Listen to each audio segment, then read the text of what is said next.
Hi everybody, I'm Bree the Plant Lady, checking in with part 2 of my mid-August weekly garden tour. As you can see, those sunflowers that I seeded back in June have started to bloom. I was actually really hoping these would be a little bit later, so I wanted them to be in bloom for the fall open garden on Saturday, September 21st. But, well, can't deny the fact that they're beautiful and I get to enjoy them now in mid-August.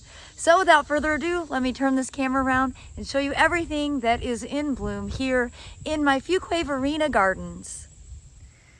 Well, the sunflower patch is definitely doing all the things, and then across the way you can see that the zinnias, and this was specifically green envy that I think I had collected the seeds from. And you can see sesame is now in bloom. All of this was direct seeded. Nice looking eggplants coming. This one isn't fruiting yet, but there are flowers, so there will be fruit soon. And the sorghum is really nice and beefy. It got blown around a bit in the hurricane last week, but you can see it has really substantial root system. And yeah, it'll correct itself. I don't mind that things sort of flop around. I'm not offended by gardening chaos, obviously. As you see, this border is looking a little bit more wild and woolly than certainly it did when we planted it, but I love that it has good coverage. It's full. The deer are eating the okra. I've just sort of gotten over that. It's fine. I have okra in other places that I get to harvest from. And look, the Rostronicula is about to start to bloom, probably another week or so. And oh my goodness, look at that cutie. Oh, I just love these tiny little baby lizards. I really like this walkway. These eggplant peanut combination. These are peanuts looking really great. That self-seeded Kufia along with this incredibly floriferous black-eyed Susan, Rebecca, that's a bit floppy, but I'm not gonna mess with it. I mean, look at all those blooms. And across the front, I am gonna start collecting the Ami seed because it's starting to fall off. I need to go ahead and get this today. We'll be offering that for a sale at the fall open garden. I'm really pleased with this bed, even though a lot of the sesame is flopping, and that's from the recent rains. I will probably evaluate this in a few weeks' time, just to make sure that it looks top-notch for the open garden next month. We're closing in on the 1 month countdown, and I, have sort of switched into maintenance gear to make sure that the garden looks good enough for people to justify coming out to see it. And as you can see, this little perennial pocket bed that I planted a few weeks ago is doing well. Everything is getting established. I've really only had to water it a couple of times, and we've been getting adequate rain, which is so nice. As we walk around here, I harvested so many tomatoes yesterday. I was actually thinking, wow, the tomatoes are really starting to wane, and then I came outside to water and ended up harvesting 80 tomatoes, which is a lot. So the cream sausage in particular are really doing so well. Lots of peppers. It's so nice just to be able to come out and harvest what you want to eat. And I have discovered, okay, this is a melon, but if you pick it small like this, you can eat it like a cucumber. If you let it get mature, it gets sweeter, more like a cantaloupe. But it's a white flesh or white fruit. The inside is white. And it's not overpoweringly sweet, but it's very nice. And you can see I've got a lot. Oh, look at these stupid things are everywhere. I've never had squash beetles like this year. I don't know how I've gotten so many, but boy, do I ever have them. In many ways, they're worse than the squash vine borer, which I didn't think I would ever say. And they're getting on all the different types of squash. That's the chayote, I never say it right. The perennial squash, and they're eating the foliage on that. Like, it doesn't kill it, just makes everything holey and sort of gross and ugly. I don't really like having these bugs, but I'm not willing to spray anything to kill them, so therein lies the difficulties of being an organic gardener. And look at this. This is turmeric. Turmeric growing in a pot of veggie mix. I am so impressed with all of my turmeric and ginger this year. Definitely a new obsession for me. And we eat a lot of turmeric, like add it to rice several times a week. So I am super excited that it's all growing so well. And I do plan on overwintering this. I'm going to try overwintering it in the greenhouse. The greenhouse doesn't have a heater, so if we get really cold, the greenhouse may not be warm enough, but I have successfully overwintered it under the house, just in the crawl space, which is not heated, but likely warmer than what the greenhouse will be if we get into, like, say, single digits or something. But nevertheless, just wanted to do a little turmeric appreciation post here. And since I'm talking about tropical fruits, look at this hardy citrus. Tons and tons and tons and tons. I do need to figure out how to do something useful with it, because I'm not really fully taking advantage of it. Now, they're not ripe at this stage, so I'm sure you could eat them. They have a really thick rind, so not like a huge amount of fruit in the inside. The rind is like an inch thick, especially at this stage because they're not mature. But nonetheless, you can see it's a monstrous tree. It's been planted probably close to 10 years. And, well, it's quite large. And it's absolutely loaded with fruit. I've said it before, I'm going to say it again. This has been the best year for tomatoes for me in at least a decade. And it's so nice. And cream sausage, my favorite variety, has always been super reliable. But all of these dwarf heirlooms that I bought from the farmer's market have really been outstanding. And so as I walk over here, you know, you can see they are dwarf, but I mean, they're not small. You know, there's a difference. And I like tomatoes that don't get overrun by coleus. Okay, I like to have mixed containers. And a lot of the new really dwarf ones, they can't be mixed with any other plants because they don't have enough vigor and they get overcrowded. I like that these dwarf heirlooms are small compared to what their heritage would be, which would be like a 20-foot vine. But these are still big. These are still tall. They are continuously fruiting. I don't see, flowers are forming. I'm really impressed. Now, yeah, their leaves look ugly. That's because we've had like 8 inches of rain in the last 6 days. And this is typical of what tomatoes look like in August in North Carolina. So it's just the climate. There's nothing you can do to really influence that. If we're in a rainy period, this is how tomatoes perform. Now, this one is sort of breaking, and that's my fault. I should have done a better job of getting it staked properly.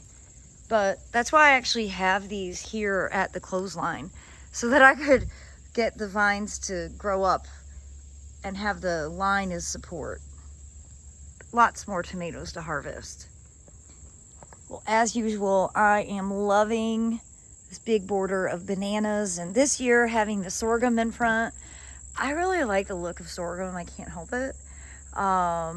It's just something that I appreciate a lot. I'm looking over here at this milkweed, and I don't see any caterpillars. No, I just see milkweed bugs. Damn it. Golly. Not turning out to be a great year for monarchs in my garden, at least. You can see the milkweed bugs are all up on it, as are, of course, the aphids. You know, it's like classic. No monarchs. And looking onto the succulents, you might notice that 2 of the mangave are starting to put up flower stalks. So that's always an exciting scene. They take a long time to completely finish flowering. So we'll have a mangave flower watch for the rest of the season. Well, I did some hard cutbacks here at the pool, and I mentioned that I was going to make a video showing it, and then I didn't. You know, I got in the pool. I'd actually do most of the gardening from being in the water. And I gotta say, it's a great experience getting to be in the water and gardening at the same time. It's refreshing and fun, totally different perspective. But you can see I cut back the coleus pretty hard. I did serious cutbacks on the zinnias just because they were getting so big and they were breaking apart, particularly from the heavy rain. And I'm thrilled to show you that, oh, well, there's a butterfly, that the rice is starting to go to seed, which is always an exciting time. And this is Rex rice here. You see the little white things are the flowers. And then you see all the rice kernels forming. Remember, this is just in a really small pot with no drainage holes. I think that's like a 3-gallon size. And that was direct seeded.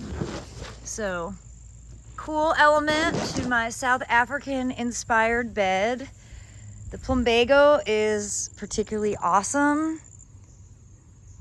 And I did do some hard cutbacks on that with the hope that it's just gonna keep flushing out new growth and putting out more flowers. So really want this bed to look, you know, neat and organized. Neat and organized is the goal this year instead of utter chaos everywhere.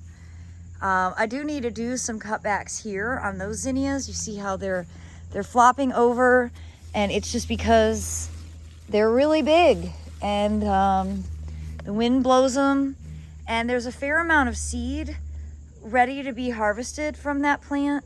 Doing a hard cutback will make a big difference. So I promise that I will make that video this week, because now is a great time to start collecting zinnia seeds so that you don't have to buy them next year. Well, what would a video be without a golden panther sighting? And it's coming here. I am absolutely in love with this south border. I don't think that it's ever looked this good. I'm actually contemplating that I should just cut down that viburnum because it doesn't do anything. It doesn't make the bed look better. It has a lot of damaged leaves from the drought early in the season. It's actually a lot of work to try and maintain it as an espalier, which is not its natural habit. So I might go ahead and cut that down this winter, and well, I don't really need another shrub there. You know, I gotta remind myself of these things. Now you can see that the black madras rice here in this pond is doing very well. It is not blooming yet. This was seeded several weeks later. So rice is typically gonna flower 70 to 90 days from the seeding date. So this rice will probably start flowering sometime closer to Labor Day weekend. Now, I never did do any additional cutbacks on the Kufia, and at this stage, I kind of think I'm not going to. Maybe I will, maybe just a little. We'll see. That coleus could definitely use a bit of a haircut just to give it some extra vigor so it would be really thick and beautiful for the rest of the fall. And that's really the goal of doing any sort of major edits now in August, is just being strategic about how you prune stuff so that it'll bulk up and continue to have good vigor as we go into a season with much shorter day length. I'm literally going to have eggplants coming out of my ears because I planted so many. I love them. And I'm figuring out I make really good baba ganoush and I can freeze it. So I've been doing a lot of that. You can see the persimmons are looking great. both this weeping Asian form and this hybrid. Lots of fruit on it, to the point where the branches are kind of getting a little bit heavy.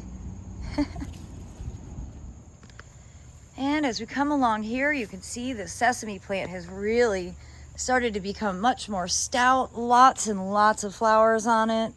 Sesame is such a beautiful plant. I sell the seed for this at the Spring Open Garden, which we won't be hosting next year, but we will be on the Fuquay-Varina Garden Tour, and we will sell seeds during that time. So as that gets closer, I will post information because you have to buy tickets to be able to attend the Fuquay-Varina Garden Tour. And this combination is making all my dreams come true. I've definitely decided that little bat face or big bat face, whatever, is my favorite Kufia. And I don't really need to keep wasting my time with Vermillionaire, which is fine, but when you compare the two, Batface definitely wins. It's just a more interesting plant. I planted both here. I feel like I'm giving this an accurate assessment. I really like the Alabama Sunset in these borders. Over at the pool, I don't know if there's something going on with the roots, but some of these wilt even when it's been rainy. And I don't know whether they have root knot nematodes or if they have mealybugs, root mealybugs. Something is going on with the root systems.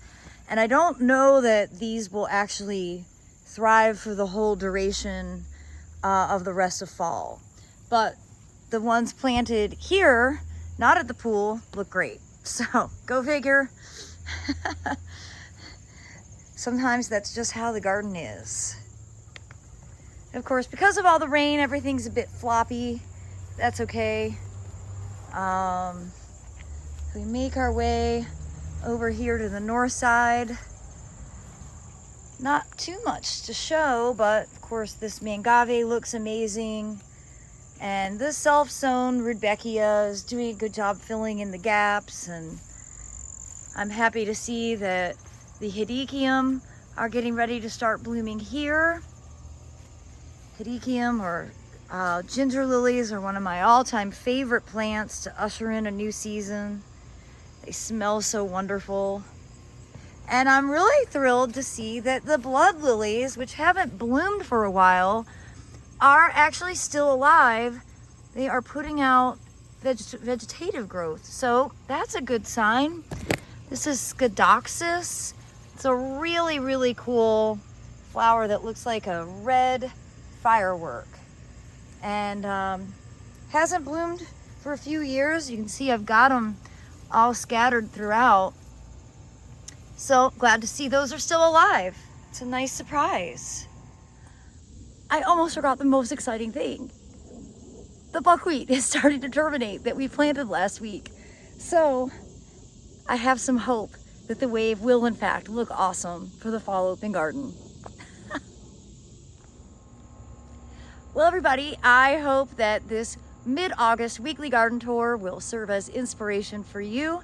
I do hope that you will plan to come visit for free, no registration, rain or shine, kind of guaranteed to be a tropical storm, for the fall open garden on Saturday, September 21st from noon to 4 p.m. I've added a link in the description so that you can get more details. And as always, thanks so much for watching. Happy gardening.